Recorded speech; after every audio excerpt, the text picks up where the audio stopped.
영적 성장이라는 제목을 함께 말씀 나누겠습니다.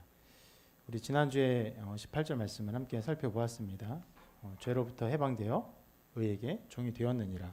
앞부분 죄로부터 해방되었다는 것이 어떤 의미인지를 여러 번 살펴보았고, 또 의에게 종이 되었다는 것이 어떤 의미인지, 특별히 출애굽의 어떤 상황들을 보면서 우리를 종으로 삼으시고 하신 하나님께서 우리를 어떻게 돌보시는가, 어떻게 이끄시는가를 함께 보았습니다. 자, 그런 말씀에 지나서 오늘 말씀에 이어서 바울은 로마 성도들에게 또 우리에게 이렇게 명령합니다. 같이 한번 읽어볼까요? 시작. 전에 너희가 너희 지체를 부정과 불법에 내주어 불법에 이른 것 같이 이제는 너희 지체를 의에게 종으로 내주어 거룩함에 이르라. 아주 분명한 명령을 내립니다. 지난주에 의에게 종이 되었다 이런 걸 살펴보았는데, 그 일종의 비유인데, 그 비유가 우리의 모든 처지를 다 완전하게 나타내지는 못해요. 실제로 우리가 지난주에 의에게 종이 되어서 출애굽의 백성처럼 의가 우리를 다스리고 통치하고 인도함을 살펴보았는데, 실제로 종됨, 우리가 의에게 종됨, 이 개념에는 분명히 우리가 우리 자신을 내주는 일이 필요하죠. 그래서 지난주의 내용만 살펴보면요, 우리 자신을 내어주는 일에 대한 부분들, 그런 부분들이 간과될 수 있습니다. 실은 좀 이 비유에서 이렇게 좀 어려운 부분이 무슨 말이냐면, 종의 비유를 가지고 있는데 종에게 그런 말을 아무도 하지 않습니다. 너 주인에게 너 자신을 내어 주어라, 그런 말 하지 않아요. 당연한 것입니다. 그렇죠? 당연한 것이에요. 그만큼 이 종의 비유가 우리의 신앙의 모든 부분을 다 드러내주지는 못하는 부분이 있어서 이렇게 명령을 해요. 의에게 종으로 내주어라, 그리고 거룩함에 이르라, 이렇게 하고 있는데, 실은 오늘 주요하게 살펴보는 것은 여기 써있는 이 19절 말씀의 이 부분이 아니라, 이 내용 자체를 주요하게 살펴보는 것이 아니라 이 구문 전에 나와 있는 내용을 좀 더 중점적으로 보고자 합니다. 이렇게 나와 있죠. 19절이 앞부분입니다. 너희 육신 연약함으로 내가 사람의 예대로 말하노니, 이렇게 말하고 있어요. 무슨 말입니까? 지금 사람의 어떤 예화, 사람의 일반적인 예의 어떤 모양을 가지고 너에게 설명을 한다라는 것을 바울이 언급하는데, 실은 굉장히 특이한 구문입니다. 어느 곳에서도 이와 같이 내가 예화를 가지고 말한다, 예를 가지고 말한다라고 언급한 것 자체가 없어요. 그럼 바울이 예화를 사용하지 않았느냐? 그렇진 않습니다. 그럼에도 불구하고 이렇게 내가 예화를 가지고 너에게 말을 한다라는 것을 굳이 언급해요. 그래서 이것이 굉장히 특이해서 어떤 해석자는요, 여기서 왜 바울이 이렇게 말을 하는가에 대해서 이렇게 해석을 합니다. 바울이 예화를 사용하지 않지만 여기서는 부득이하게 예화를 사용하면서 편지를 받는 사람에게 양해를 구하고 있다, 이렇게 해설을 해요. 근데 실은 이 설명은 잘못된 것입니다. 예화를 몇 군데서 계속 사용을 하고 있기 때문에 이 해석은 잘못된 것인데, 제가 이 잘못된 해설을 굳이 가져온 것은 그만큼 저 노란색의 글자의 부분, 사람의 예를 가지고 말을 하고 있다라는 구문 자체가 굉장히 특이한 부분이라는 것이에요. 왜 바울은 사람의 예를 가지고 말을 하고 있다는 것을 언급하면서 이 예화를 진행하고 있을까요? 그것은 이제 그 말 자체에서 먼저 살펴볼 수 있습니다. 19절 전체에서요. 지금 19절에 나와 있는 저 노란색과 하얀색 전체가 19절인데 무엇을 가르칩니까? 의에게 종이 되었다는 것이 어떤 의미인지를 더 보여주고 있어요. 그것들을 자세하게 알려주고 있습니다. 이전에 말하지 않았던 부분, 의에게 우리 자신을 내어주는 어떤 부분에서 추가적으로 설명을 해요. 그만큼 어떤 것을 원하고 있습니까? 이런 예를 추가적으로 말하면서 분명한 이해를 주기 원했던 것이에요. 자, 지금 우리가 이 부분을 먼저 생각해 보길 바랍니다. 바울이 애를 써서 예화를 말한다고 언급을 하면서까지 그들에게 온전한 이해를 시켜주기를 원했던 이 정신 자체, 이 자리 자체를 생각해 보고자 합니다. 바울은 지금 그들의 상태를 생각하며 그들이 이해할 수 있는 말을 애써서 하고 있어요. 이러한 태도를 또 다른 면에서 많이 볼 수 있는 장소는요, 사도행전 17장의 아데네서의 설교입니다. 아덴이 어디입니까? 아테네죠. 아테네는 가장 어떤 면에서는 그 당시에 신들이 많았던 도시입니다. 그래서 거기서 설교를 어떻게 합니까? 실상 그때의 설교를 보면은 하나님, 예수 그리스도 언급 자체가 없어요. 굉장히 철학적으로 접근합니다. 그리고 그들의 언어를 가지고 얘기해요. 내가 다니다 보니까 알지 못하는 신에게라는 하는 그런 우상도 보았다. 그런 상도 보았다. 너희들이 그렇게 섬기지 않느냐. 너희들이 말하는 알지 못하는 신을 알려주겠다 라고 말을 해요. 어떤 태도를 가지고 있는 것입니까? 그들이 이해할 수 있는 언어와 그 상황, 이 모든 것을 가지고 아주 분명한 하나님에 대한 이해를 도모하고 있는 것이에요. 여러분, 이것이 기독교가 서 있는 매우 중요한 자리, 무엇입니까? 이해의 자리예요. 하나님은 우리에게 하나님의 일들을 알고 이해하고 살아가게 하셨습니다. 물론 이 모든 이해, 어떤 이지, 논리, 어떤 판단력, 이 모든 것들은 우리의 삶의 모든 것들을 증진시키는 중요한 원천이죠. 이 모든 기술들, 모든 이 일들 우리가 이해하고 깨닫지 않으면요, 할 수 없어요. 그러나 그 모든 이해의 가장 중요한 자리가 어디인가? 하나님을 이해하는 것이, 하나님 아는 것이. 하나님 아는 것은 바로 그런 이해의 자리 위에 서 있다는 것입니다. 바울의 이러한 태도가 정반대로 나왔던 때, 그런 정반대의 태도가 교회 가운데 가득했던 때가 있었습니다. 바로 종교개혁이 일어나기 전의 교회예요. 그때는 라틴어를 가지고 예배했습니다. 라틴어 성경을 읽고 라틴어로 설교했어요. 그러면 라틴어를 예배에 모인 사람들이 이해할 수 있는 언어였냐? 그렇지 않아요. 특별하게 배우지 않은 사람이면 그것을 이해할 수 없었습니다. 그래서 그 당시에는 모인 회중이 예배 중에 알아들을 수 있는 말이 도무지 없었어요.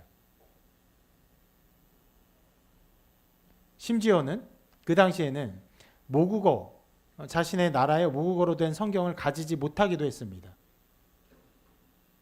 기술의 발달이 안 돼서 그 모국어 성경 없었던 것이 아니라 신학적으로 모국어 성경을 가지지 못하게 했어요. 누군가가 성경을 번역하면 어떻게 합니까? 화형을 시켰죠. 종교개혁 1학년에 수많은 사람들이 그렇게 성경을 번역하다가 화형을 당했습니다. 그렇게 그 당시 예배는 이해의 범주에 있지 않았어요. 그럼 예배는 어떻게 드립니까? 이해할 수는 없지만 숭고해 보이고 거룩해 보이는 일련의 종교적 예전으로 가득 차 있었어요. 거룩한 옷을 입고 거룩한 어떤 행위를 가지고 거룩한 노래를 듣고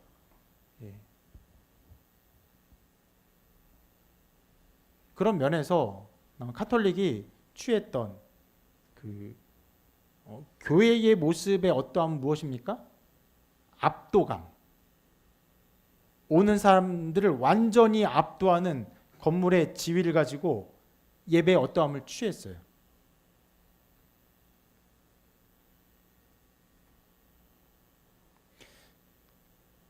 그러한 정신과 바울이 이곳에서 말하는 내가 사람의 예대로 말하노니 하는 정신은요, 완전히 정반대에 있는 것입니다. 바울은 어떤 말을 해서라도 어떤 예화를 들어서라도 그들이 이해하기를 바랬고 그들의 처지 어떤 처지요? 죄에 대해서 죽었어요. 그 의에 대해서 이제 종이 된 상태예요. 그 상태를 온전히 이해하기를 바랬습니다. 그렇게 바울은 그들을 이해시키기 원했고 그리고 이해해야 한다는 것을 말하고 있는 것이에요. 여러분 이것이 우리가 서 있는 자리입니다. 우리는 종교개혁의 후손이죠. 종교개혁으로 말미암아 이루어진 교회와 신앙고백 아래 우리가 살아갑니다. 우리 예배의 가장 중요한 것이 무엇입니까? 이해예요. 우리 교회는 그런 이해를 더욱 진지시키기 위해서 어떻게 하고 있습니까? 이 말씀을 듣고 예배가 끝나면 끝나는 즉시로 어떻게 합니까? 함께 조별로 나누어져서 말씀에 대한 이해를 새롭게 확인해요. 어떻게 이해했는지. 실은 여러분 그 말씀 나눔이라고 우리가 그 이름을 명명하고 모임을 하고 있는데 말씀 나눔에 정말 정확하게 그 시간은 여러분들이 지난주에 어떻게 살았는지를 따져 묻거나 여러분의 행실을 점검하거나 하는 목적이 아닙니다. 물론 자연스럽게 묻다 보면요. 그런 이해 속에서 어떻게 적용했는지를 묻게 되고 그 적용 속에서 자기의 부끄러운 삶들이 드러나고 그런 양상들이 일어날 수밖에 없어요. 그러나 기본적으로 그 모임의 목적이 무엇입니까? 말씀에 대한 이해. 한편으로는요. 우리가 주일날 나누는 설교의 내용이 꽤 어렵기 때문에 그런 시간을 일부러 마련해서 더 깊은 이해를 가져가고 있는 것인데 어떤 사람 저한테 그렇게 말을 할 수도 있을 거예요. 이런 말인데 목사님 단번에 이해할 수 있는 쉬운 설교를 해주세요. 네. 그만큼 어려운 설교라는 말인데 자 이에 대해서 제가 세 가지를 좀 말해보고 싶습니다. 한 가지는 설교가 어떤 면에서는 어려울 수밖에 없는 이유인데 영적인 진리를 설명할 때 우리가 알지 못했던 지점을 말하고 전혀 생각하지 않았던 지점을 말하기 때문에 어려울 수밖에 없습니다. 여러분 음악을 전혀 듣지 않았던 사람들이 클래식을 듣기 시작하면 그게 쉽습니까? 어려워요. 운동을 전혀 하지 않았던 사람이 헬스장에 가면은 그 기구의 사용법들이 어렵습니까? 어렵죠. 심지어 그 기구를 사용하다가 자기가 다치거나 죽을 수 있을 것 같은 그런 무서운 마음도 들기도 해요. 비슷해요. 여러분 영적인 진리를 가르치는 것이기 때문에 여러분이 또 기본적인 삶이 굉장히 영적인 삶에서 멀어져 있으면 멀어져 있을수록 이 내용들이 어렵게 들릴 수밖에 없습니다. 두 번째는요. 이런 것인데 영적인 것은요. 영적인 이해를 필요로 하기 때문입니다. 실은 위의 것과 비슷한 내용이긴 한데 좀 다른 부분이에요. 이것은 인간적인 이해로는 이해할 수 없다는 것을 말씀드리는 것입니다. 그러면 여러분 설교를 듣기 어려워. 그리고 이해하기 어려워요. 왜냐하면 이 두 번째 이유에 따지면 그 영적인 진리이기 때문에 영적인 이해를 필요로 해요. 그러면 여러분 어떻게 해야 됩니까? 그래서 이해하기 위해서 그것을 알기 위해서 여러분 어떻게 해야 됩니까? 무엇을 해야 될까요? 기도해야죠. 겸손하게 영적인 진리를 깨닫게 해달라고 기도해야 돼요. 물어볼게요. 여러분 예배 시작하기 전에 이 예배 가운데 성령께서 함께 하셔서 제 마음을 겸손하게 하시고 이제 깨닫게 해달라고 진심으로 기도하셨어요? 한 달 전에 했다고요? 아니요. 매번 해야 돼. 매번 겸손하게 하지 않으면 여러분 이미 마음이 교만한 거예요.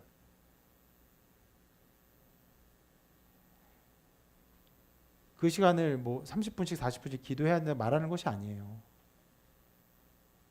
여러분 누군가에게 그 간절한 도움을 청할 때 1시간씩 설명 필요한 거 아니잖아요. 물에 빠진 사람이 도와달라고 요청을 할 때 자기가 물에 빠져서 어떤 곤란을 겪었는지 설명합니까? 아니죠. 다 한마디를 외치죠. 뭐라고 말합니까? 살려주세요. 그런 기도가 필요한 거예요.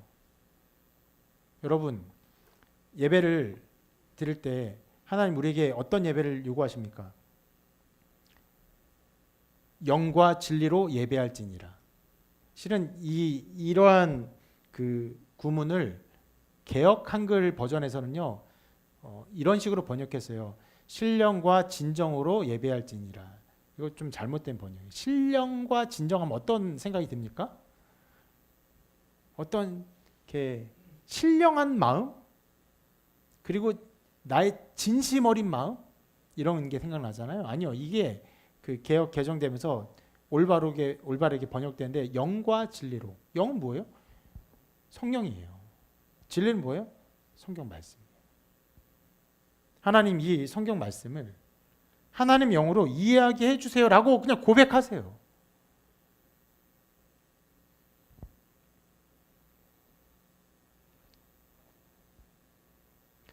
그래서 권면드려요, 여러분. 설교 너무 어려워, 목사님. 제 측에서도, 제 설교자 그 측면에서도 좀 더 쉬운 설교를 할 필요도 있습니다. 우리가 그렇게 나갈 어떤 상황이 놓인 것도 보여요. 그래서 로마서 설교 말고도 다른 설교를 해야 될 필요를 느낍니다. 그러나 여러분, 기본적으로 이해되지 않고 어렵다고 말하기 전에, 그렇게 어떤 곤란한 말하기 전에 정직하게 기도해야 돼요. 예배 전에 우리가 반주를 하고 있죠. 실은 그 반주를 그렇게 어느 정도 시간 동안 그 반주를 하기까지도 꽤 어려운 시간을 보냈어요. 그냥 교회가 한 장소밖에 없으니까 찬양 연습을 하고, 또 찬양 연습 끝나면 또 찬양팀들이 자기 정비를 좀 하는 시간을 가져야 되기 때문에 그 반주하는 시간을 정확하게 갖는 것도 어려웠습니다. 근데 제가 아주 분명하게 요청해서 그 시간을 그렇게 반주하면서 시간을 왜 합니까? 기도하라고요. 뭘 기도하라고요? 여러분, 지난날 회개하고 막 애통하는 마음 기도 아니요. 예배 가운데 성령의 은혜로 예배하게 해달라고 겸손하게 기도하시라고요. 다른 거 기도하지 마시고 정직하게 그 기도를 하세요. 아주 짧고, 그러나 아주 분명한 그 기도조차도 하지 않았다면 여러분 얼마나 교만한 마음으로 예배 드리고 있는지 돌이켜보세요.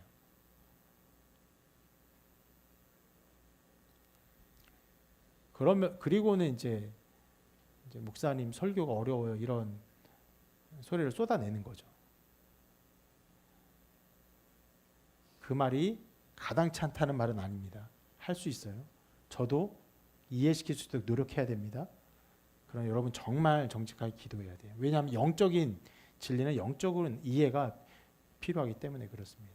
그리고 세 번째, 이 설교의 어려움에 대한 세 번째 좀 이야기인데,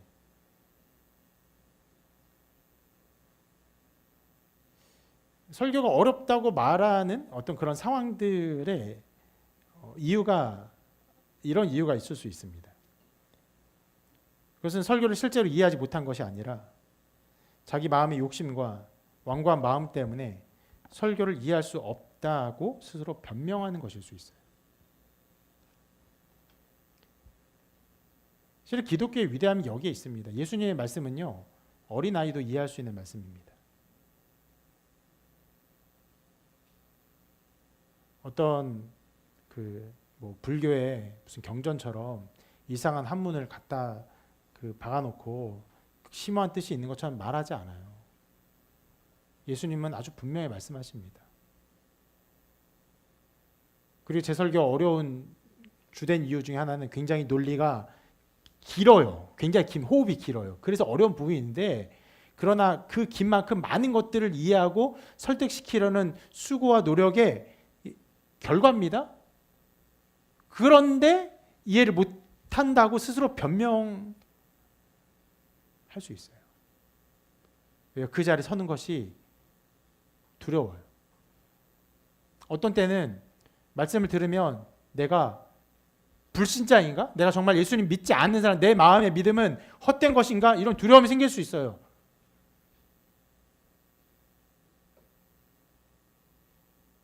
그럴 때 어떻게 합니까? 회피해요. 여러분 어려운 일을 만나면 가장 먼저 하는 행동은 회피입니다. 아 모르겠는데 이렇게 해요. 아니요 여러분 정직하게 들어가야 돼요. 그 자리에 여러분들이 정직하게 들어가 자기가 정말 믿음이 없는 사람이라는 것을 스스로 고백하고 하나님 은혜를 구하는 자리에 가지 전까지는요 그 어려움은요 절대로 해결되지 않습니다. 하나님의 말씀은 능력이 있어서 여러분의 혼과 영과 및 관절과 골수를 찔러서 쪼개요. 쪼개서 그 모든 것을 밝힙니다. 오직 예수 그리스도를 믿는 믿음 안에 서 있는지 아닌지를 반드시 밝힐 거예요. 그러므로 변명하는 것이 아니라 자기 마음을 정직하게 보고 고백해야죠. 또 은혜를 구해야죠. 믿음 없으면 믿음 없다고 하나님 나는 믿음이 없습니다. 나의 믿음 없음을 용서해 주시고 믿음을 주시옵소서 구해야 합니다.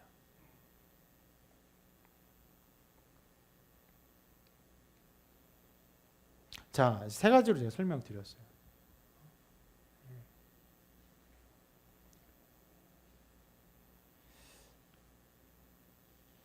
이 세 가지는 우리 교회 설교가 꽤 어렵다는 것에 대한 어떤 면에서는 변호고 어떤 면에서는 진단의 말이긴 한데 기본적으로 우리 예배는요 아까 말씀드린 것처럼 바울의 이 오늘 말씀처럼 사람의 예대로 말하노니 하는 바울의 정신처럼 여러분의 말씀에 대한 이해 증진을 위해서 모든 노력을 기울이고 있습니다. 목회적으로 모든 최선을 다하고 있어요. 절대로 중세 교회처럼 이해하지 못할 말들을 쏟아내고 어려운 말들을 쏟아내면서 여러분 어떤 영적인 어떤 고고함을 누리는 예배가 아닙니다. 그래서 예배 끝나고도 세심하게 질문하며 여러분이 이해할 수 있도록 하고 있습니다. 주보에도 여러분 지난주 설교 요약이 들어가 있고 유튜브에도 일부러 영상을 남기는 것이 여러분 이해하지 못한 부분들 다시금 볼 수 있도록 일부러 남겨놓는 것이에요.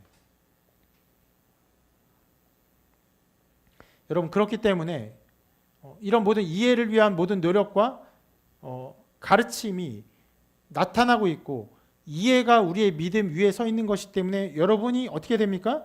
말씀에 대한 이해를 위해서 열심을 다해야 돼요. 열심을 다하십시오. 최선을 다하십시오. 아까 말한 것처럼 기도해야 돼요. 정직하게. 말씀을 필요하면 적으세요. 도저히 모르겠으면 녹음을 하시고 AI한테 녹음한 거 요약해달라고 하세요. 다 해줍니다. 예보의 모임도 열심히 참석하고 여러분 그러한 열심을 다하시길 바랍니다. 이해를 위한 여러분의 가진 열심을 다 추구하시기를 바랍니다.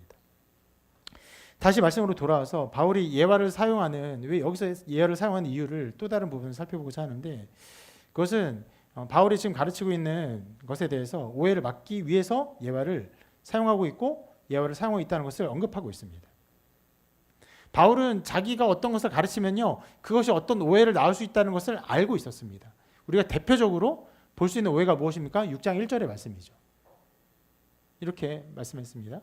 읽어볼까요? 시작. 그런즉 우리가 무슨 말을 하리요? 은혜를 더하게 하려고 죄에 거하겠느냐? 네, 말도 안 되는 질문이지만 저런 질문이 나올 수 있다는 것을 가정하고 던져놓고 6장을 쭉 설명하는 것이죠.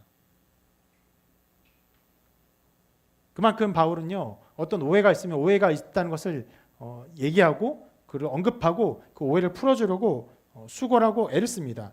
또 14절에도 이런 말씀이 나왔습니다. 14절 읽어볼게요. 시작.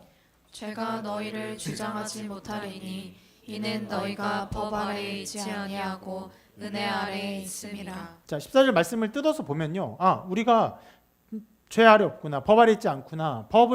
법과는 관계가 없는 사람이구나. 은혜 아래 있구나. 이런 말을 들으면 어떤 생각을 할 수 있습니까? 법과는 관계없으니 더 이상 윤리적인 문제에 고민할 필요 없고 내가 절대적으로 자유로운 사람이구나. 이렇게 생각할 수 있어요. 어떤 죄를 지어도 어떤 상황이 지어도 아무 상관이 없구나. 이렇게 생각할 수 있습니다. 그런 것에 대해서 지금 바울이 그런 오해를 할 수 있기 때문에 내가 사람의 이대로 말하노니 라고 말하면서 그 오해를 좀 뭐랄까 불식시키고 그 오해를 해소하고 있습니다. 뭐라고 말합니까? 아니다. 지금 너희는 의에게 노예가 되어 있다라고 말하는 것이에요. 자, 법 아래에 있지 않은 사람은 법과 이제 법에서 나왔으니까 완전히 자유롭게 되었구나라고 생각할 수 있지만 그렇지 않습니다. 좀 어려운 말인데 신자는 의로부터 자유를 얻은 것이 아니라 의에 대하여 자유로워진 것이. 그리고 신자는 아무것도 없는 곳을 아무것도 없는 나라 가운데 해방된 것이 아니라 어디로 해방되었냐면 의의 실제에게로 해방되었어요. 그리스도에게로 해방된 것입니다. 하나의 예를 들어볼까요? 여러분, 우리나라 일제 식민 그 지배 아래 놓여 있었죠. 그 식민 지배 아래 있다가 우리나라 해방되었습니다. 일제의 통치를 벗어났어요.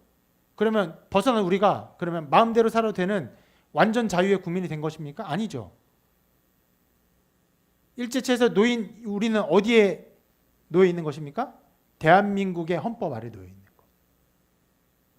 이해와도 완전하진 않아요. 완전하진 않습니다. 완전히 않지만 그와 같은 것이.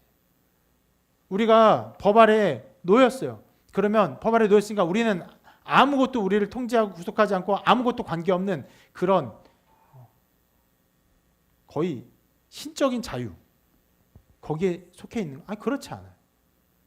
의에게 속한 것입니다. 그러한 오해를 불식시키기 위해서 지금 예를 가지고 설명하고 있는 것입니다. 이러한 부분은 다음 주에 또 계속 좀 더 살펴보도록 하겠습니다. 그리고 바울이 여기서 예화를 사용하는 세 번째 이유가 있습니다. 그것은 예화가 모든 것을 다 설명하고 있지 못하고 있다는 것을 인지시키기 위해서입니다. 노예 예를 들었지만 노예는요 모든 것을 다 담지 못해요. 교리 전체를 담지 못합니다. 자, 오늘 말씀의 이 부분 노예의 예를 들면서 바울이 오해하지 않기를 바랬던 부분은 이런 부분입니다. 자, 죄의 종인 우리는 의의 종이 되었다고 말하고 있죠. 그런데 죄의 종인 상태와 의의 종인 상태 이 이전과 이후는요 똑같지 않아요. 차이가 있습니다. 둘 다 노예 상태는 똑같지만 이전에는 예수님 믿기 이전에는 어떤 상태예요? 폭군과 같은 방식의 노예가 된 것이지만 신자가 된 우리는 사랑의 방식으로 노예가 되었습니다. 여러분 이것이 실제로 어떻게 이루어집니까? 예수님 믿기 전에 폭군과도 같은 방식으로 우리가 죄에게 노예가 된 것은 실제로 어떻게 이루어집니까? 여러분 삶을 고찰해 보면 돼요. 여러분 죄의 삶, 여러분의 태어나면서부터의 삶을 생각해 보면 됩니다. 인간이 어떻게 죄의 폭군적인 방식으로 노예가 됩니까? 여러분 한 사람이 태어나 자라고 성장하며 죄를 짓죠. 여러 가지 죄를 짓습니다. 그럴 때 그 죄를 짓는 상황에서 누가 옆에서 죄를 가르쳐 주거나 죄를 지을 수 있도록 설명해 줍니까? 아니요. 그냥 죄를 짓습니다. 어떤 식으로요? 자기가 본성적으로 죄를 향해 태어난 것처럼 죄를 지어요. 죄를 짓도록 훈련받거나 가르침 받는 것이 아니에요. 숨 쉬듯 죄를 지어요.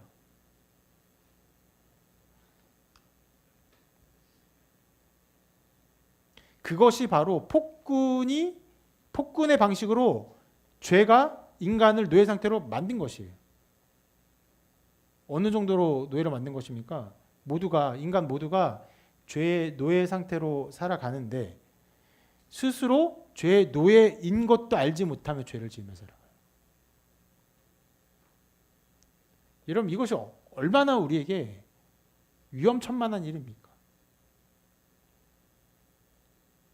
폭군의 방식으로라고 생각하니까 한 사람의 생각이 있고 어떤 폭군이 있어서 강제하고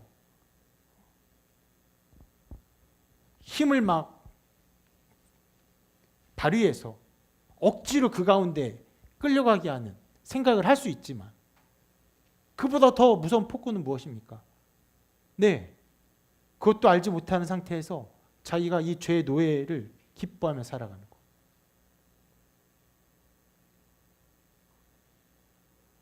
흡사, 어떤 사람이 다른 사람에게 죄를 지을 때 칼을 가지고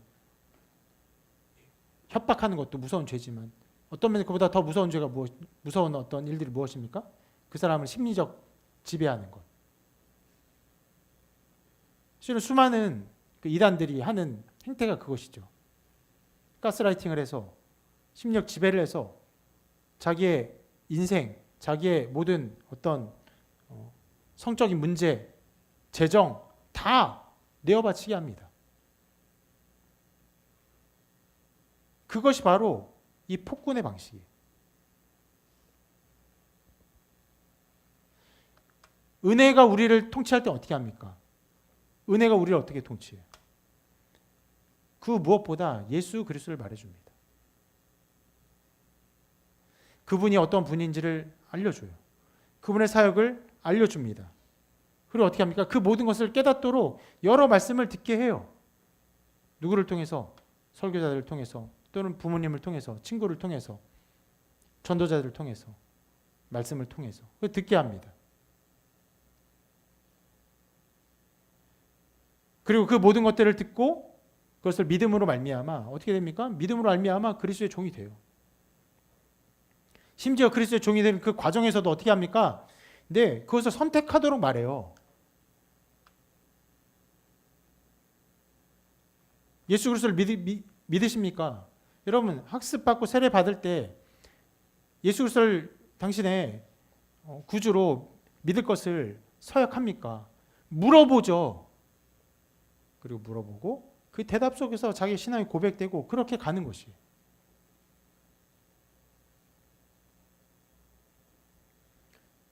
믿으라 말하고 헌신하고 말하지만 그 모든 것이 어떤 방식으로 됩니까? 예, 말해요. 말하고 그것을 수긍하고 하는 방식으로 갑니다. 강제로 하지 않습니다. 그런 면에서 여러분들은요, 그런 모든 은혜의 통치 가운데 예수 그리스도를 믿기로 작정하고 이 자리에 있는 것이에요.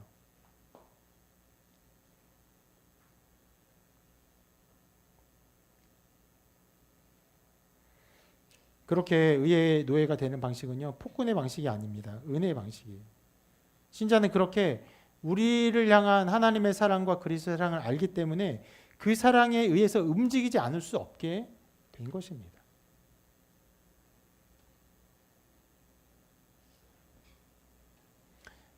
이것이 신자의 자리입니다. 이거 참 놀라운 자리예요. 매우 중요한데 우리의 신앙은요, 어떤 면에서 아까 말한 것처럼 그 법 아래에 있지 아니하고 은혜 아래에 있는 것이고, 법 아래에 있지 않고 의의 나라 가운데 있는 것인데, 법 아래에서 나왔으면서 법에 대해 해방되었으면서 우리 신앙은 종종 다시 율법적이 되기도 합니다. 어떤 면에서는 더 율법적이 되기도 해요. 율법은 이런 식으로 작용합니다. 이것을 하지 않으면 지옥에 갈 거야. 근데 은혜는 뭐라고 말합니까? 그런 죄인을 위해서 예수님이 죽으셨다라고 말을 해요. 그런데 그런 예수 그리스도의 죽으심과 부활을 믿고 그 공로로 말미암아 자녀가 됨을 알고 믿었으면서 그 이후에 더욱 율법적이 될 수 있는데, 그 뒤에 이런 식으로 말할 수 있어요. 뭐라고 말하냐면 믿는 사람이 어떻게 그럴 수 있느냐, 이렇게 말할 수 있습니다. 이러한 말들로 사람들을 힐난하고 비난할 수 있습니다. 이것은 어떤 면에서 또 다른 율법이 되는 것이에요. 그러나 은혜는 그렇게 말하지 않아요. 은혜는 이렇게 말합니다. 그리스도의 사랑이 우리를 강권하시는도다. 실상 여러분, 신자가 두 문장을 다 말할 수 있습니다. 믿는 사람이 어떻게 그럴 수 있느냐, 그리스도의 사랑이 우리를 강권하시는도다, 두 문장을 다 말할 수 있는데, 실은 저 밑에 두 번째 문장, 믿는 사람이 어떻게 그럴 수 있느냐, 이것은 어떤 면에서는 굉장히 피상적인 말입니다. 믿는 사람이라는 말 안에는 그리스도 사랑을 알고 믿고 고백한다는 개념이 담겨 있지만 실상 그리스도 사랑을 말하고 있지는 않아요. 믿는 사람으로 모든 것을 아우르고 그러면서 어떻게 합니까? 율법적인 삶을 살아가요. 밑에 문장 뭐예요? 그래서 사랑을 말해요. 그래서 사랑을 말해요. 그래서 언급해요. 그것이 우리를 강권하고 그것이 우리를 이끌어감을 고백해요.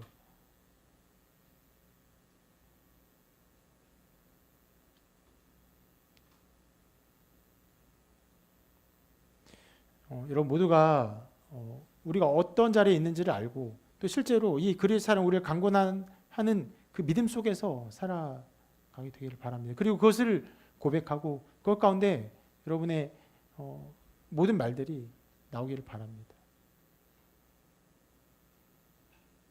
신자가 그런 상태에 있기 때문에 1절의 첫 질문 아까 보았던 것처럼 은혜를 더하게 하려고 죄에 거하겠느냐 뭐라고 말합니까? 그럴 수 없느니라. 그리스도는 우리를 강권하기 때문에 의의 나라에 있는 존재이기 때문에 그럴 수 없는 것이 불가능한 일이.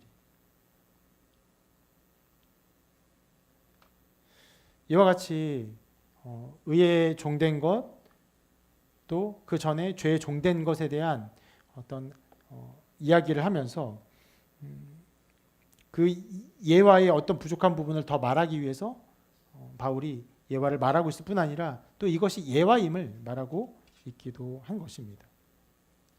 자, 그리고 오늘 말씀의 좀 마지막 부분인데 실은 바울이 이거 사람의 예대로 말을 한다 이렇게 말을 하면서 내가 왜 사람의 예대로 말을 하고 있는지 그 이유를 이렇게 말합니다. 이렇게 말해요. 너희 육신이 연약함으로 내가 사람의 예대로 말하노니. 여기서 바울은 너희 지혜가 부족함으로 이렇게 말하고 있지 않아요. 육신이 연약함으로 라고 말합니다. 여기서 육신은요 우리의 신체가 아닙니다. 그럼 여기서 육신은 뭘 말합니까? 죄에 의해서 영향받고 통제받는 사람의 모든 기능을 말하는 것이에요. 이것에 대해서 우리가 한번 생각을 해보기를 바랍니다. 여러분 이 부분 죄에 의해서 영향받고 통제받는 우리의 어떤 기능들이 있다는 것, 우리의 기능이 그렇게 영향 아래 있다는 것은요 기본적으로 모든 불신자의 한계입니다. 여러분 사람은 약합니다. 육신이 약해요. 왜요? 죄에 의해 영향받아요. 거의 통제받아요. 그래서 약합니다. 실은 여러분 수많은 지혜와 지식과 탁월함이 있습니다. 과학과 문학과 기술과 예술 수많은 것들에 엄청난 탁월함들이 인간에게 있어요. 충격적일 정도의 탁월함들이 인간에게 있습니다. 살다 보면 그런 탁월한 사람들을 만나게 되죠. 그런데 여러분 아무리 탁월한 사람일지라도 그 모든 사람은요 기본적으로 복음을 깨닫는 데는 무능합니다.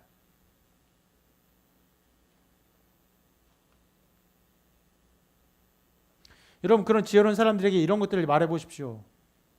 예수님의 성육신에 대해서, 하나님이시며 인간이신 예수님에 대해서, 우리를 대신해 죽으신 속죄에 대해서 말을 해 보십시오.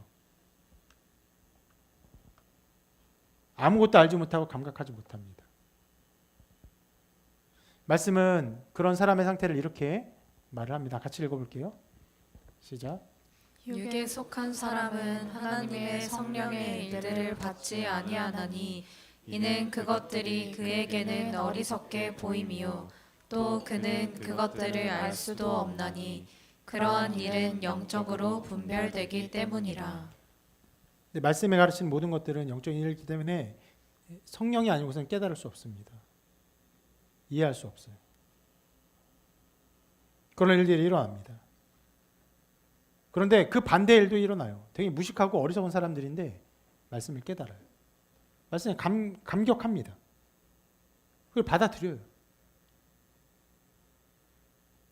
신앙의 신비한 어떤 지점들, 성육신과 그리스도의 양성의 교통과 삼위일체 하나님의 어떤 것들을 믿음으로 받아들입니다. 그래서 바울이 이렇게 편지를 한 부분이 있습니다. 여기도 한번 읽어볼게요. 시작. 형제들아 너희를 부르심을 보라. 육체를 따라 지혜로운 자가 많지 아니하며 능한 자가 많지 아니하며 문벌 좋은 자가 많지 아니하도다. 참 신기한 일이었는데 고린도 지역에 교회가 세워지면서 거기에 수많은 이방인들이 예수님 믿게 되었어요.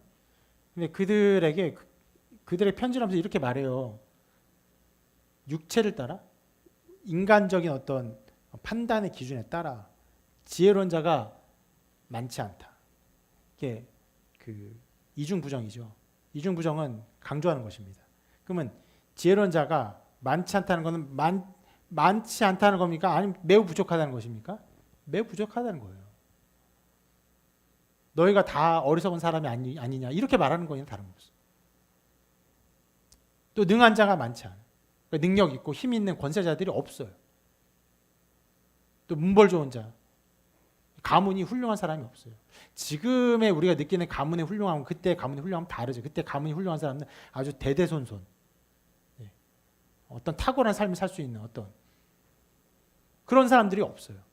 그러니까 고린도 지방은 굉장히 항구 도시로서 융성한 도시였어요. 전 세계에 손에 꼽히는 도시였습니다. 수많은 사람들이 모였어요. 그렇기 때문에 거기에서 예수님 믿는 사람들은 당연하게도 거대한 도시에 문벌 좋은 사람, 또 지혜로운 사람 올 수 있습니다. 우리 교회도 어쩌면 이 서울의 한 복판에 있죠. 그러니까 여기에 학벌 좋은 사람 있습니까? 있죠. 지혜로운 사람 있습니까? 있죠. 몇 명 있습니까? 꽤 많죠. 비율적으로 많은 수를 차지하죠. 그런데 고린도 교회에 도리어 그런 사람이 없는 거예요. 어리석고 무식하고 능력 없고 가문도 안 좋은 사람들이 그런데 그런 사람들이 믿는 거예요. 수많은 사람들이 믿고 그 안에 들어온 것입니다. 왜 그런 일이 일어납니까? 이 부분 말씀 같이 읽어볼게요. 시작. 오직 하나님의 성령으로 이것을 우리에게 보이셨으니 성령은 모든 것 곧 하나님의 깊은 것이라도 통달하시느니라. 하나님의 영으로 말미암아 성령으로 말미암아 깨닫게 하는 것이에요. 어떤 면에서는요, 이 가운데 연약함이 도리어 이 은혜를 깨닫게 하는 도구로 사용됩니다. 왜 그렇습니까? 연약한 사람들이 그런 말을 듣고자 하죠. 연약하기 때문에 부족하고 무식하기 때문에 그 마음이 경청합니다. 부유한 자들, 힘 있는 자들, 권세 있는 자들 다른 사람 말에 귀를 기울이지 않아요. 그래서 요즘 뭐라고 말씀하십니까? 부자가 천국에 들어간 것이 얼마나 어려우냐. 낙타가 바늘게 들어간 것이 도리어 더 쉽다 말씀하셨어요. 부유하면요 듣지 않아요. 근데 도리어 연약한 자는 듣습니다. 듣고 귀를 기울여요. 또 병든 자들은 교회에 어떤 필요를 가지고 와요. 먹지 못한 사람들 와요. 과부들 옵니다. 와서 교회 안에서 말씀 들으니까 어떻게 됩니까? 성령께서 깨닫게 하시는 거죠. 자, 그렇게 하나님의 지혜를 아는 데 있어서는 인간의 어떠한 것들이요 사용되는 것이 아니에요. 물론 전적으로 사용되지 않는다는 건 아닙니다. 그러나 성령께서 깨닫게 하셔야 그것들을 알고 이해할 수 있고 믿게 되는 것입니다. 그런데 자, 오늘 말씀, 오늘 이 19절의 말씀에서 우리가 이 내용을 생각해 보면서 19절의 말씀을 생각해 볼 부분이 있습니다. 무엇이냐면 바울은 지금 연약하다라고 말하고 있잖아요. 너희가 육신이 연약함으로라고 말하고 있잖아요. 그 말을 누구에게 하고 있습니까? 그 말을 실은 신자들에게 하고 있어요. 자, 방금 제가 말씀드릴 때 인간은 연약해요. 인간의 지혜와 지식과 이것들은 하나님의 것들을 깨닫는데 불가능합니다. 그런 연약함을 가지고 있어요. 그런데 신자의 상태도 마찬가지가 될 수 있어요. 무슨 말이냐? 성령의 조명을 받은 사람도 불완전하여 연약할 수 있다는 것입니다. 심지어 여러분, 지금 로마서를 우리가 보고 있잖아요. 로마 성도들에게 하는 말이잖아요. 로마 성도들에게 15장 14절에서는 이렇게 말합니다. 읽어볼게요. 시작. 내 형제들아 너희가 스스로 선함이 가득하고 모든 지식이 차서 능히 서로 권하는 자임을 나도 확신하노라. 네, 저런 사람들이에요. 저런 사람들인데도 불구하고 여기 6장에서 뭐라고 하냐면 너희 육신이 연약함으로 연약함이 있는 것이에요.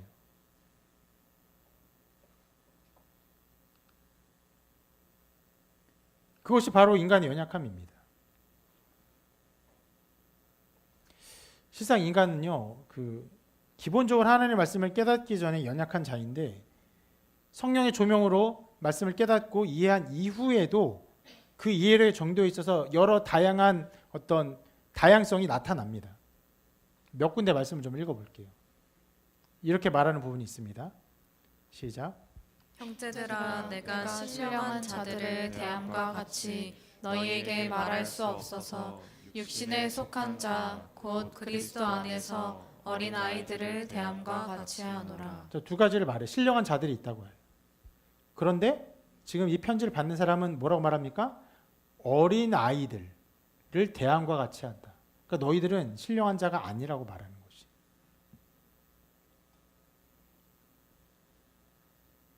그래서 지금 3장 1절인데 곧 3절에서 이렇게 이어서 말합니다. 읽어볼게요. 시작. 너희는 아직도 육신에 속한 자로다. 너희 가운데 시기와 분쟁이 있으니 어찌 육신에 속하여 사람을 따라 행함이 아니리요. 여러분 믿는 자들이에요. 믿는 자인데 이들에게 시기와 분쟁이 있어요. 그러니까 육신에 속한 자라고 말을 하는 거예요. 어떤 사람은요, 성령의 은혜를 받고 깨닫고 그 이후에 신령한 자로 여겨지는 어떤 자리에까지 이릅니다. 그것은 그리스도의 장성한 분량에 이르는 것이라고 말할 수 있어요. 어떤 사람은 그렇게 깨달았는데도 불구하고, 그렇게 고린도 교인들인데 불구하고 어린아이예요. 심지어 육신에 속한 자라고 그렇게 말해도 되는 정도의 상태에 이르게 됩니다. 이런 차이가 나타난다는 것을 우리 기억해야 돼요. 그래서 또 다른 면에서 히브리서 5장에서는 또 이런 말도 합니다. 거기서는 멜기세덱에 대한 아주 특별한 이제 언급을 하거든요. 한번 11절 12절 같이 한번 읽어볼게요. 시작. 멜기세덱에 관하여는 우리가 할 말이 많으나 너희가 듣는 것이 두나무로 설명하기 어려우니라.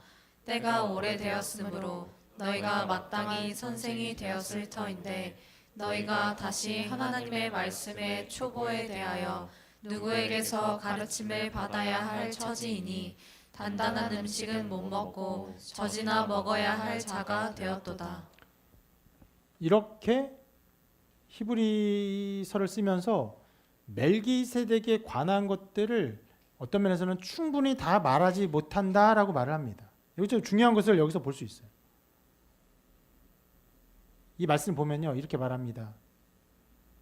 때가 오래되었으므로 너희가 마땅히 선생이 되었을 터인데. 무슨 말입니까? 신자가 믿고 시간이 지나면 마땅히 선생이 되어야 한다는 것이. 그것이 마땅한 일이에요. 반드시 그래야 합니다. 어떤 면에서는요, 그것은 일종의 숙명과도 같은 일이에요. 씨앗이 심겨지면 어떻게 됩니까? 자라죠. 그와 같은 것이에요. 겨자씨 하나를 심겨지면요, 이것이 나중에 자라서요, 수많은 새들이 깃들이는 것이에요.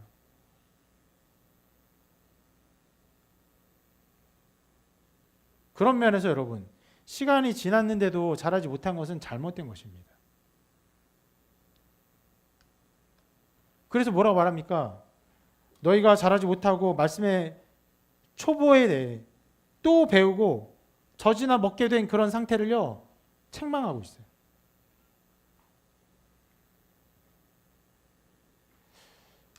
어떤 면에서는요, 이 히브리서를 쓰면서 히브리 저자가 저 말에 책망을 받는 사람들에게 대단하게 그 절제하며 말하는 것이 아닐까 생각도 듭니다. 무슨 말이냐면 아까 말씀드린 것처럼 씨앗이 심겨지면요, 어떻게 돼야 됩니까? 자라야죠. 자라야 돼요. 근데 시간이 지난데 안 자라요. 그러면 어떤 게 의심됩니까? 씨앗이 심겨졌는가? 이게 의심돼야 되죠. 그걸 다른 말로 말하면 뭐라고 말할 수 있습니까? 과연 믿음이 있는 자인가? 그렇게까지 의심할 수도 있어요. 그러나 그렇게까지 가진 않아요. 그런 면에서는 대단한 어떤 조심스러운 태도가 있어 보입니다. 여러분 우리가 이 부분에서 분명히 알아야 합니다. 지금 바울은 연약함을 다루고 있어요. 무슨 말입니까? 예, 우리의 신앙이 어떤 정도의 차이가 있다는 것이고 우리가 그 안에서 자라고 성장해야 한다는 것이 있어야 하는 것이에요. 여러분 신자가 은혜 가운데 자라야 합니다. 은혜 가운데 자라는 것은 신자의 야망이어야 돼요. 여러분의 간절한 기대와 소망이어야 합니다. 여러분 여러 면에서 자라기를 바랄 거예요. 우리 어린아이들은 정말 말 그대로 성장기이기 때문에 키가 자라길 바라겠죠. 몸이 튼튼하기를 바라겠죠. 또 공부를 잘하기를 바라겠죠. 또 여러분들은 또 어떤 기대가 있습니까?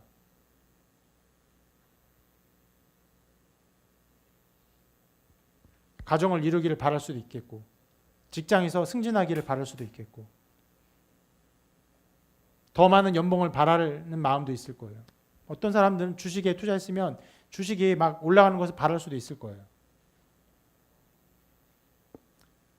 여러분 그런 마음의 바람과 기대와 소망 중에 여러분이 분명히 영적으로 성장하고 자라기를 바라는 마음에 그 씨앗이 있어요.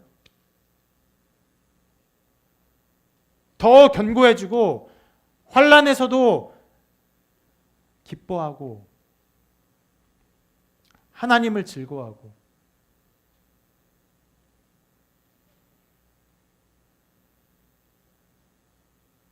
나보다 남을 더 낮게 여기고 날마다 자기 십자가를 지고 여러분 그런 성장과 연단에 대한 기대와 소망이 있습니까? 그 무엇보다 여러분 이런 열망과 소망 실은 야망으로까지 표현했는데 그런 야망이 여러분 가운데 있기를 바랍니다. 그것을 위해서 여러분 힘써 배우십시오. 힘써 배우십시오. 성경 읽으시고 기도하시고 또 여러 책들을 읽으세요. 우리 교회도 여러 책들을 구비해 놨습니다. 요즘에는 좀 이렇게 책 구매를 조금 드문드문 하고 있는데 교회 개척하고 초창기부터 꽤 책을 계속 구매해 왔어요. 한 권 한 권들이 굉장히 좋은 책들이 많습니다. 꼭 여러 권 읽을 필요도 없습니다, 여러분. 읽는 중에 어떤 책이 마음에 들면요, 그 책을 여러 번 읽으면서 그 책 자체를 여러분의 것으로 만드세요. 그 안에 담겨 있는 한 사람의 신앙과 신앙 고백과 말씀에 대한 어떤 이해들을 여러분 것으로 삼으세요. 때로 여러분 우리 뒤에 있는 책 보면요, 저기도 그렇지만 서점에도 그렇고 터무니없이 두꺼운 책들이 있습니다. 여러분 그런 책들을 보시면 어떤 마음이 듭니까? 아우 뭐야 이거 뭐, 뭐야 이거. 여러분과는 아예 관계 없는 것 같은 그런 느낌 맞습니까? 저 많은 페이지를 할애하면서 설명해야 될 하나님에 대한 예수 그리스도에 대한 신앙적 지식이 얼마나 깊이 담겨 있는가에 대한 기대와 소망이 여러분 가운데 있기를 바랍니다. 꼭 읽고 읽지 않고 여러분 굉장히 어려워요. 굉장히 호흡이 빠른 이 시대 사람들에게 신학적인 책 막 900페이지, 1000페이지, 1300페이지 이런 책들을 읽으세요 하는 거 굉장히 어려운 일인 것은 맞습니다. 그러나 적어도 그것에 담겨 있는 신앙과 신학의 아름다운 지식들이 얼마나 아름답고 또 기대할 만한 것인가에 대한 소망이 여러분 가운데 있어서 그것 가운데 자라기를 기뻐하는 여러분이 되기를 바랍니다.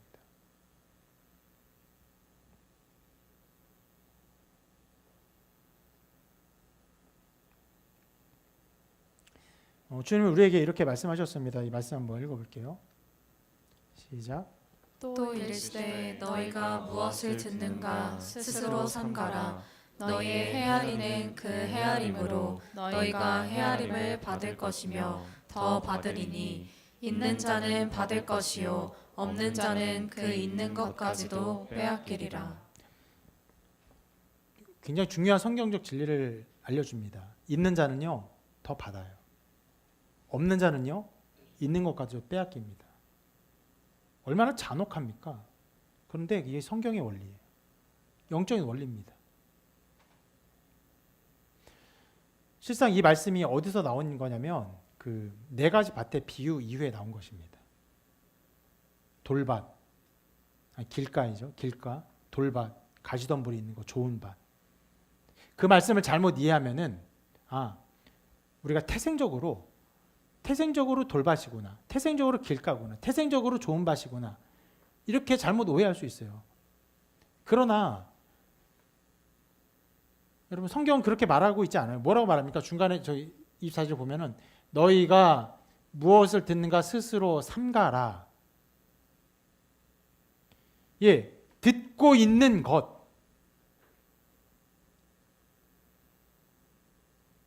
그 가운데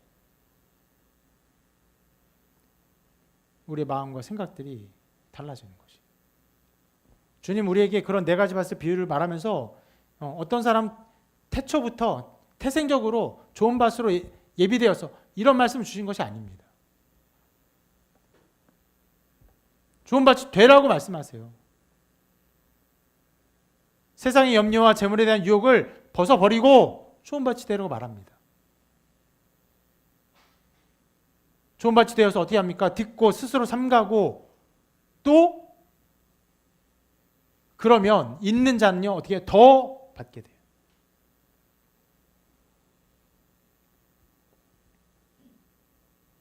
없는 사람 있는 것까지 빼앗깁니다.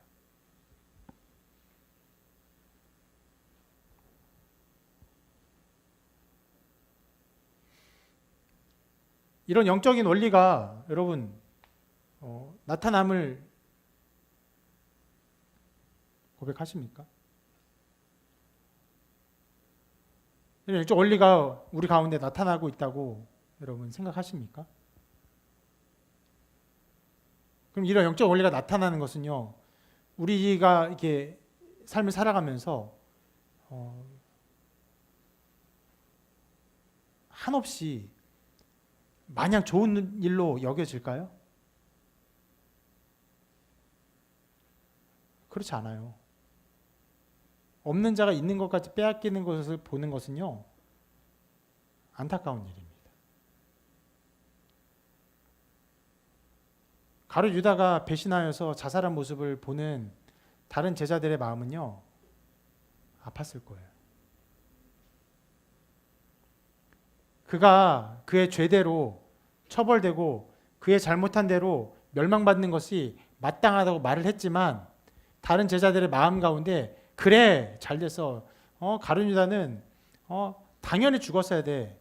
그것을 한량없이 기쁘게 여기고 그런 것이 아니었을 것입니다. 그런 면에서 이 원리가 우리에게 나타나는 것은 굉장히 어떤 면에서는 안타까운 일이기도 합니다. 그러나 이것이 성경적 원리예요. 성경적 원리 가운데 여러분이 있는 자로서 더 받아 누리는 은혜가 있기를 바랍니다. 여러분 이런 성경적 원리가 나타나는 이유가 무엇입니까? 있는 자가 더 받고 없는 자가 있는 걸 빼앗기는 그 원리가 나타나는 이유가 무엇입니까?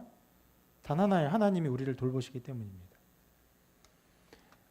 우리가 신앙생활 하는 것이 아니라 하나님이 우리를 돌보시기 때문에 그래요. 하나님이 열매를 보면서 좋은 열매 맺는 것은요, 더 열매를 맺게 합니다. 열매를 맺지 않으면 어떻게 합니까? 베어버려라, 불태워버려라 말씀하세요.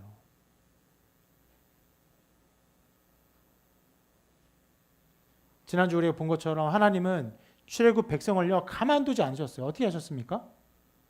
출애굽시킨 이후에 홍해를 건넌 이후에 그들에게 어떤 것을 가르쳐 주었다고 말씀드렸죠? 제사법, 정결법, 또 성막을 만드는 법 이런 것들을 알려주었어요. 배우게 하셨고 자라게 하셔 성장하게 하셨습니다.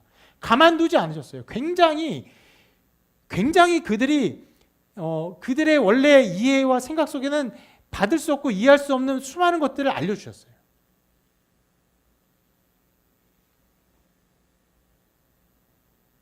하나님 지금도 그렇게 역사하십니다. 우리를 가만두지 않으세요. 통치하십니다. 잘하게 하세요. 그런 일 가운데 오늘 말씀처럼 의에게 우리 자신을 드려서 거룩함에 이르기 위하여서 우리가 살아갈 때 은혜를 구하며 기도하고 말씀을 읽고 여러분 자신을 의에게 종으로 드릴 때 하나님이 열매를 맺게 하십니다.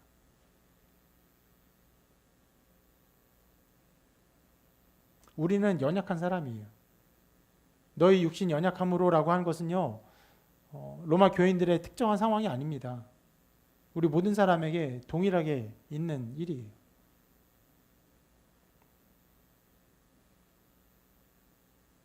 우리는 더 많은 이해를 해야 합니다. 더 많은 예수에 자라야 합니다. 그리고 우상숭배와 싸워야 합니다. 말씀을 읽고 또 책을 읽으며 많은 것들을 묵상해야 되고 하나님 앞에 엎드려 기도해야 합니다. 여러분에게 주어진 이해력, 추론 능력, 의지, 판단력, 육체적인 능력까지도 다 헌신하십시오. 그런 부분에서 연약함이 있습니까? 그럼 연약함 혼자 두지 말고 여러분 지체들 주셨으니까 연약함을 도울 수 있는 사람들에게 도움의 손길을 내미세요.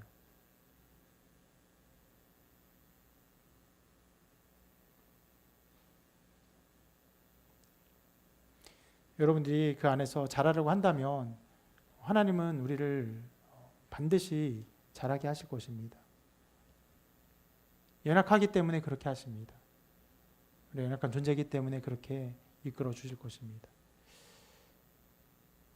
영적 성장이 그렇게 여러분 삶 가운데 있기를 바랍니다. 그런 열매를 맺으시기를 주님의 이름으로 축원합니다.